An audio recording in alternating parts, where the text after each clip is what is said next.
മണമീണമാക്കും മലയാള തത്തമ്മേ ഓണവില്ലിൻ നാദം. ഓണത്തിനൊരു മണമുണ്ട്.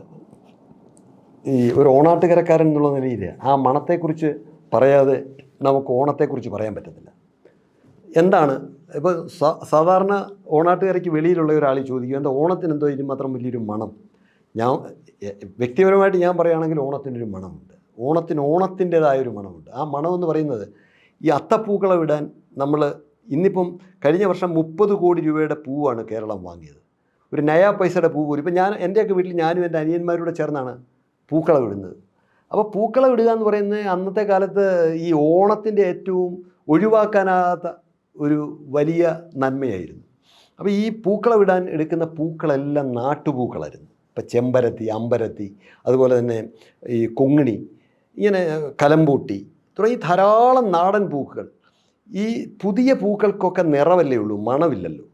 ഏത് പൂ എടുത്ത് നോക്കിയുള്ളൂ അതിന് നിറവേ ഉള്ളൂ, മണമില്ല. പക്ഷേ ഈ പൂക്കൾക്ക് നിറത്തേക്കാളധികം അതിൻ്റേതായ ഒരു ഗന്ധമുണ്ട്, ഒരു മണമുണ്ട്. അപ്പോൾ ഈ നാട്ടുപൂക്കൾ, അത്തപ്പൂക്കളം ഇടാൻ ഈ പൂക്കളെല്ലാം പൂക്കുന്നത് ഇപ്പോൾ ഈ മഞ്ഞക്കോളാമ്പി പൂക്കുന്നത് ഈ ഓണസമയത്താണ്. ഏത് വേലിപ്പടർപ്പിലും മഞ്ഞക്കോളാമ്പിയുണ്ട്, അതിനൊരു പ്രത്യേക മണമാണ്. അപ്പോൾ ഈ പൂക്കൾ, ഈ നാട്ടുപൂക്കളുടെ എല്ലാം കൂടി ചേരുന്ന ഒരു മണം, അത് ഓണത്തിൻ്റെ മണമാണ്. വേറെ ഒരു പൂക്കൾക്കും കിട്ടാത്തൊരു മണം. ഒരു പക്ഷേ റോസാപ്പൂവിൻ്റെ മാത്രം മണമേ ഉള്ളൂ. പക്ഷേ ഈ അത്തപ്പൂക്കളം ഇടാൻ നമ്മൾ വീട്ടിൽ കൊണ്ടുവെക്കുന്ന, അതും ചേമ്പല കുമ്പിൾ കുത്തിയാണ് നമ്മൾ അതിനകത്തിലാണ് ഈ പൂ പറിച്ചുകൊണ്ട് വരുന്നത്. ഈ പൂവെല്ലാം കൂടെ രാവിലെ ഓണത്തിന് ഈ അത്തം മുതൽ ഇങ്ങോട്ട് 10 ദിവസം പൂക്കളം ഇടാനായിട്ട് നമ്മൾ എടുത്തു വയ്ക്കുമ്പോൾ വരുന്നൊരു മണമുണ്ട് ഈ നാട്ടുപൂക്കളുടെ. അത് ഹൃദയഹാരിയായൊരു മണമാണ്.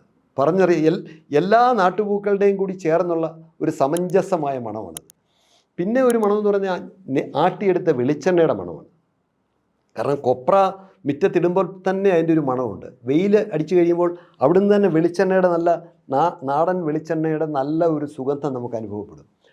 ഈ ആട്ടിയെടുത്ത വെളിച്ചെണ്ണ നമ്മൾ തന്നെയാണ് അതിൻ്റെ എല്ലാ കാര്യങ്ങളും ചെയ്ത്. അത് പൊട്ടിച്ചത് നമ്മൾ, അതിൻ്റെ തൊണ്ട് കളഞ്ഞത് നമ്മൾ, അത് ചെറുതായി അരിഞ്ഞത് നമ്മൾ, മില്ലിൽ കൊണ്ടുപോയി ആട്ടിച്ചത് നമ്മൾ, അത് വീട്ടിൽ കൊണ്ടുവച്ച് അത് അടിയാൻ വയ്ക്കുന്നത് നമ്മൾ. ഇവിടെ എല്ലാം നമ്മളുണ്ട്. ഇതിനൊന്നും പുറത്തുനിന്ന് ഒരാളുമില്ല.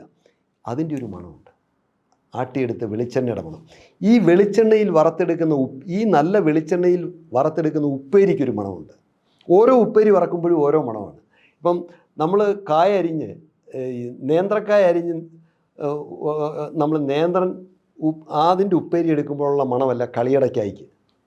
കളിയടയ്ക്ക എന്താണെന്ന് എനിക്കൊന്നും അറിയാവുന്നു. കാരണം അരി അരച്ച് എടുക്കുന്നതാണ് കളിയടയ്ക്ക. ആ മണം ഇതിന്, അതുപോലെ തന്നെ കപ്പ വറക്കുന്ന മണം, ഇതിലെല്ലാം വ്യത്യസ്തമായ മണമാണ്. ഓരോ ഉപ്പേരി വറക്കുമ്പോഴും നമുക്ക് ദൂരെ ഇരുന്നാൽ അറിയാം അടുക്കളയിൽ അമ്മ കളിയടയ്ക്ക വറുത്ത് കഴിഞ്ഞ് ഇപ്പം കപ്പ അല്ലെങ്കിൽ മരച്ചീനി ഉപ്പേരി ഇടുകയാണ്. ഇങ്ങനെ അതിൻ്റെ ഒരു മണം വറുത്തെടുക്കുന്നത്. അത് കണ്ണോപ്പയിൽ ഇങ്ങനെ എടുക്കുമ്പോൾ അത് ഈ ഒരു മുറത്തിനകത്ത് ഒരു പത്രം ഇങ്ങനെ, അല്ലെങ്കിൽ ഈ പഴയ പത്രങ്ങൾ ഏതെങ്കിലും വിരിച്ചിട്ട്, അല്ലെങ്കിൽ ഒരു ഇല വിരിച്ചിട്ടാണ് അതിനകത്തേക്കാണ് ഇത് ഇടുമ്പോൾ പ്രത്യേകിച്ച് വാഴയിലയും കൂടെ വിരിച്ചിട്ടാണ് അത് ഇടുന്നതെങ്കിൽ ഈ വാഴയിലയിലേക്ക് ഈ ചൂടുള്ള ഉപ്പേരി അങ്ങോട്ട് വീഴുമ്പോൾ അതിൻ്റെ ഹരിതകത്തിൻ്റെയും കൂടെ ഒരു മണമുണ്ട്. ഇത് രണ്ടും കൂടെ ചേരുന്ന ഒരു മണം. അപ്പം പിന്നെ അപ്പൂപ്പനും അമ്മൂമ്മയ്ക്കും ഒക്കെ അന്നൊക്കെ ഈ എന്നത്തെ പോലെ ദിവസവും നമ്മൾ വസ്ത്രം വാങ്ങുന്നില്ലല്ലോ. അന്ന് ശരിക്കും പറഞ്ഞാൽ ഓണത്തിനാണ് വസ്ത്രങ്ങളെല്ലാം വാങ്ങുന്നത്. ഇപ്പം എനിക്കൊക്കെ എന്ന് പറഞ്ഞാൽ ഒന്ന് സ്കൂൾ തുറക്കുമ്പോൾ ഒരു നിക്കർ ഉടുപ്പും കാണും.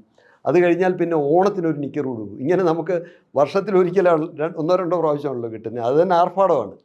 അപ്പോൾ ഈ പുതിയ അപ്പൂപ്പനും അമ്മയ്ക്കും കൊടുക്കാനുള്ള നേരിയതിൻ്റെ ഈ പുതിയ വസ്ത്രത്തിൻ്റെ ഒരു മണം, അതൊരു പ്രത്യേക മണമാണ്. അതൊരു ഓണത്തിൻ്റെ മണത്തോട് ചേർത്ത് വയ്ക്കേണ്ട ഒരു മണമാണ്. പിന്നെ പാളയംകോടൻ അതായത് അതിൻ്റെ കൊല, അതായത് ഓണത്തിന് വെട്ടത്തക്കവണ്ണം ഈ പാളയംകോടൻ കൊല 1-2 എണ്ണം പൊതിഞ്ഞ് കെട്ടി നിർത്തും വാഴക്കച്ചി കൊണ്ട് തന്നെ. എന്നിട്ട് ആ വാഴക്കച്ചിയൊക്കെ അഴിച്ച് ഇത് നമ്മുടെ ചരിപ്പിൽ കൊണ്ട് കെട്ടിത്തൂക്കും, അല്ലെങ്കിൽ പത്തായത്തിനകത്ത് ഇറക്കി വെക്കും പഴുക്കാൻ വേണ്ടി.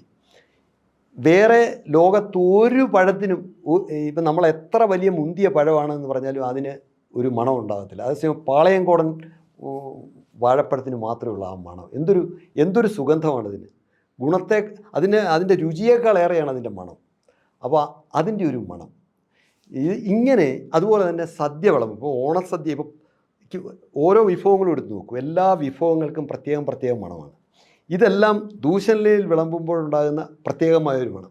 എൻ്റെ ഒരനുഭവത്തിൽ ഇങ്ങനെയുള്ള എല്ലാ മണങ്ങളുടെയും കൂടിയുള്ള ഒരു സമഞ്ജസമായ മണമാണ്, ഒരു സമ്മിശ്രമായ മണമാണ് ഓണത്തിൻ്റെ മണം. അതാണ് ഈ ഓണത്തിൻ്റെ മണം എന്താണെന്ന് ചോദിച്ചാൽ ഇതെല്ലാം കൂടി ചേരുന്ന മണമാണ്. അതൊരു നന്മയുടെ മണമാണ്, ഒരുപാട് ഹൃദയകാരിയായ ബന്ധങ്ങളുടെ മണമാണ്, സ്നേഹബന്ധത്തിൻ്റെ മണമാണ്. ഞങ്ങളുടെ ചാനൽ സബ്സ്ക്രൈബ് ചെയ്യുക. On the dot media.